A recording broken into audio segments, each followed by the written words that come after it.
Station में 400 सीटें जीतने जा रहे थे, कह रहे थे कि हम 400 सीट जीत रहे हैं। चारों खाने 4 चुनाव में जीत हो गए हैं।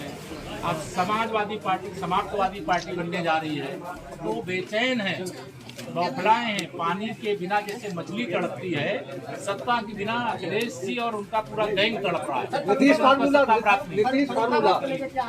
फार्मूला यूपी में लागू होगा क्या? कोई फार्मूला काम नहीं आएगा, केवल मोदी फार्मूला चलेगा। धन्यवाद। और सारी समीक्षा भी का सम्मेलन शुरू हुआ है। अखिलेश जी ने कहा कि समाज बांटने वाली चीज चाहते हैं उनसे। समाजवादी पार्टी समाप्तवादी पार्टी बनने के लिए सम्मेलन कर रही है, समाप्त होने जा रही है। उनके चार जो चुनाव हुए हैं, चाहे लोकसभा 2014, चाहे 2017 विधानसभा, चाहे 2019 का लोकसभा और चाहे 2022 का विधानसभा, उनके दावे जनता ने उन दावों की हवा निकाल दिया। 4 चुनाव में चारों खाने चित कर दिया कि इनका कोई अधिवेशन, इनका कोई विजन नहीं है, इनका गरीब कल्याण की कोई योजना नहीं है। इनके पास अपराधी हैं, गुंडे हैं, माफिया हैं, परिवारवाद और जातिवाद की राजनीति करते हैं। सबका साथ सबका विकास की जगह कुछ का साथ और कुछ का विकास करते हैं। और इसके लिए न यूपी में कोई उत्तर प्रदेश की जनता तैयार है और न देश की जनता तैयार है। सबका साथ सबका विकास, सबका विश्वास।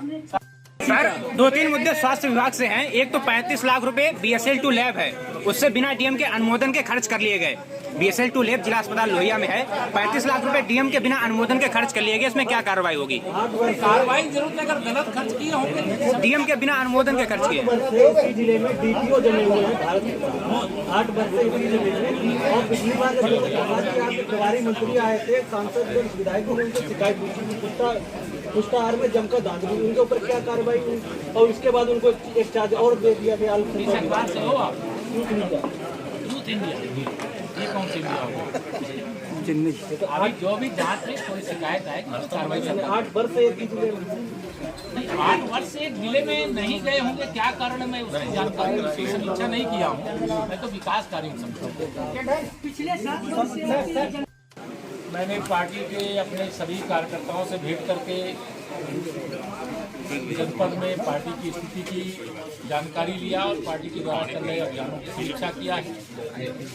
और जो नगर निकाय के चुनाव आने वाले हैं उनकी तैयारियों की जानकारी लिया है। माननीय प्रधानमंत्री जी के जन्मदिन और 17 सितंबर से लेकर के और राष्ट्रपिता महात्मा गांधी जी की जो गांधी जयंती 2 अक्टूबर तक सेवा पखवाड़ा कार्यक्रम चल रहा है, उसकी भी पार्टी के द्वारा जो कार्य किया गया उसकी भी जानकारी दी। फिर जो हमारे माननीय जनप्रतिनिधिगण हैं उनके साथ बैठक किया, बैठक करके उसमें फीडबैक दिया। उसके बाद नगर क्षेत्र में कुछ स्थानों पर जाना हुआ और जिले के अधिकारियों के साथ समीक्षा बैठक जब आई।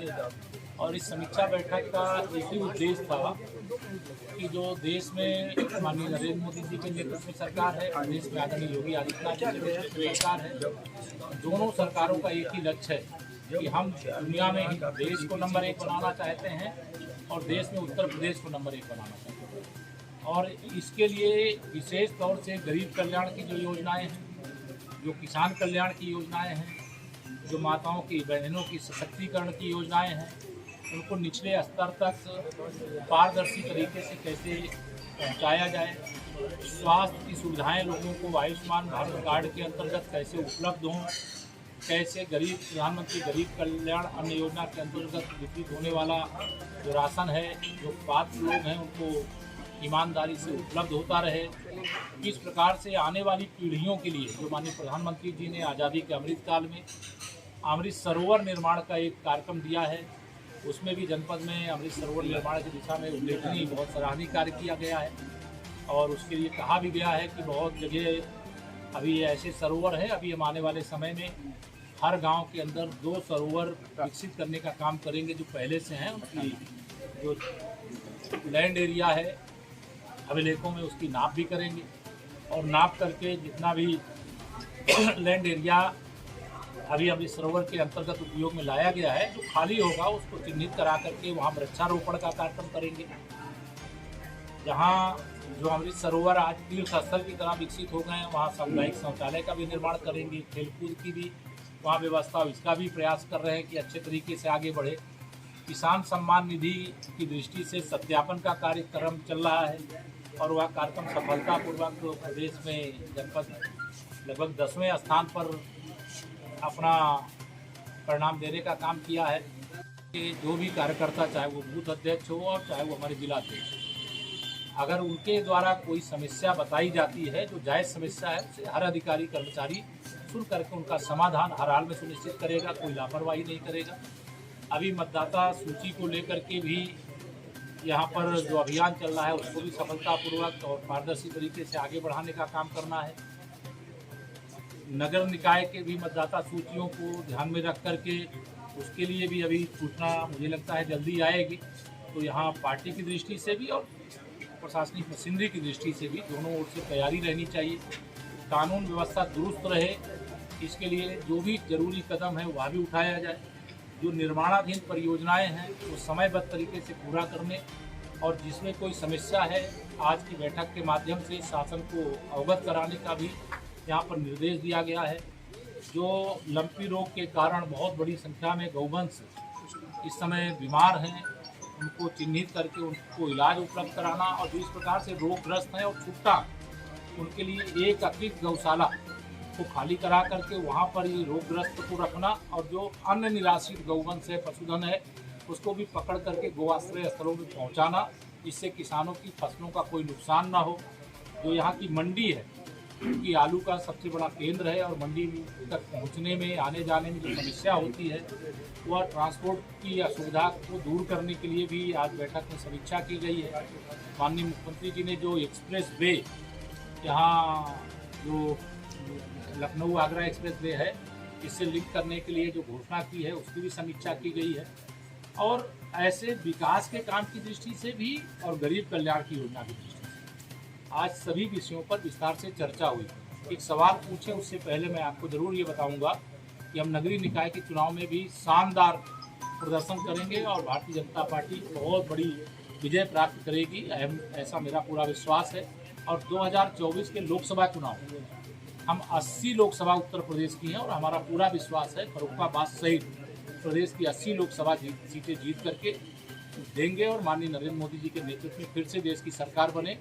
या हर गरीब चाहता है, हर किसान चाहता है, हर मजदूर चाहता है, हर नौजवान चाहता है, हर माता बहन चाहती है। और उत्तर प्रदेश पूरी तरह से देश भी मोदी जी के साथ है, लेकिन उत्तर प्रदेश तो पूरा मोदी जी का दीवाना है, दिल में मोदी जी। साथ ही आज आपके समाचारों में आपने देखा होगा कि PFI तो आप रुपए मात्र है, 1 जानवर 30 रुपए में तो बढ़ता नहीं। छोड़ देते, कोई सरकार नहीं छोड़ती, किसान छोड़ते हैं, लेकिन किसान का नुकसान ना हो इसलिए सरकार भी। सर 6 महीने और 9 महीने पुराने आंकड़ों पे आपने समीक्षा कर ली, क्या असर लग रहा है जिले को? परिवर्तन हो रहा है, विकास हो रहा है, हर घर नल से जल पहुंच रहा है। प्रधानमंत्री आवास योजना में नहीं सर, आज की मीटिंग में जो सर आप आंकड़े जो देख रहे हैं वो 6 महीने पुराने और 9 महीने पुराने हैं, उन पे आपने समीक्षा कर दी सर अधिकारियों? आपको अभी मैं इतना कह दूं कि अभी सूचना अधिकारी बाकी डिटेल आपको एक ब्रीफ रिलीज जारी कर देंगे। सर किसान संगठन के लोग बैठे हैं जो कह रहे हैं सूखाग्रस्त घोषित किया जाए, सूखे की समस्या जिले में है कहीं न कहीं, क्या आप इस पे देखते हैं? क्या हम लोग ये मानते हैं कि किसान की कोई भी समस्या है और सरकार जितना किसानों का ध्यान करती है इतना शायद इसके पहले की सरकारों ने ध्यान नहीं किया है। प्रधानमंत्री किसान सम्मान निधि हमारी केंद्र सरकार के माध्यम से दिया जा रहा है।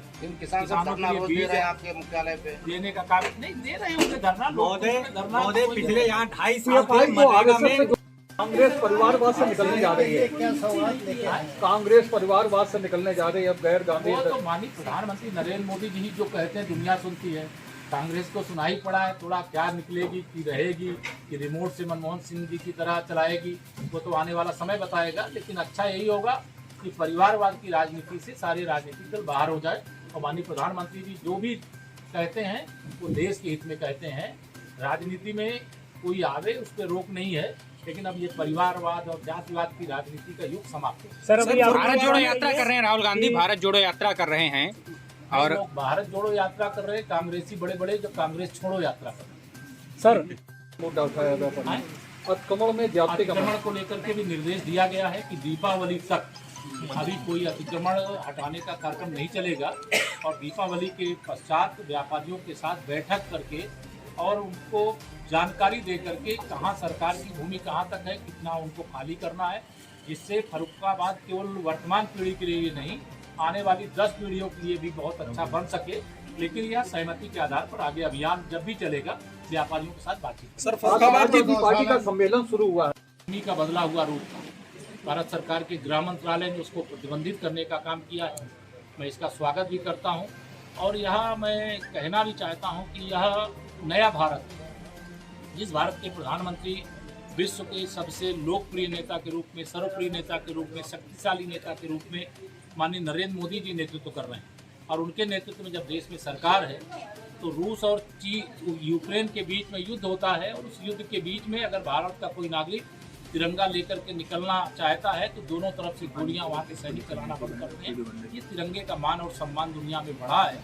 इसलिए ये मैं कह सकता हूँ कि भारत के अंदर भारत विरोधी मंसूबों को पाल करके कोई संगठन चलाए, कोई संगठन के माध्यम से गतिविधि करे, हिंसा फैलाए, शांति व्यवस्था भंग करने का काम करे, अब ये नहीं हो सकता है। उत्तर प्रदेश और देश इस प्रकार की किसी हिंसा, किसी साजिश के खिलाफ पूरी मजबूती से खड़ा है, और इस प्रतिबंध का हम स्वागत करते हैं। और माननीय प्रधानमंत्री जी को, माननीय गृह मंत्री जी को उत्तर प्रदेश की 25 करोड़ जनता की ओर से ऐसे संगठन को प्रतिबंधित करने के लिए धन्यवाद भी करते हैं। और कमल फर्रुखाबाद में 10 परियोजनाएं चल रही हैं, उनमें से मात्र 1 कंप्लीट हुई है। क्या विकास हुआ फर्रुखाबाद का पिछले दिनों में? आप फर्रुखाबाद, अरे मैं तो समझता हूँ आप अगर फर्रुखाबाद के रहने वाले पत्रकार हो तो जो 2017 के पहले की दशा थी उसको याद करोगे तो आपको सर 10 परियोजनाएं अभी भी बंद है। परियोजनाएं नहीं चल रही, नहीं पूरी हुई होंगी, वो पूरी की जाएंगी, इसी के लिए समीक्षा। सर अभी आप 50 करोड़ से ऊपर की परियोजनाएं भी सर अभी 26 बाकी हैं। सौगात की बरसात है देश और प्रदेश की डबल इंजन की सरकार के माध्यम से, विशेष तौर से ओडीओपी के माध्यम से यहाँ के जो उद्यमी बहुत अच्छा काम कर रहे हैं उनके साथ भी मेरा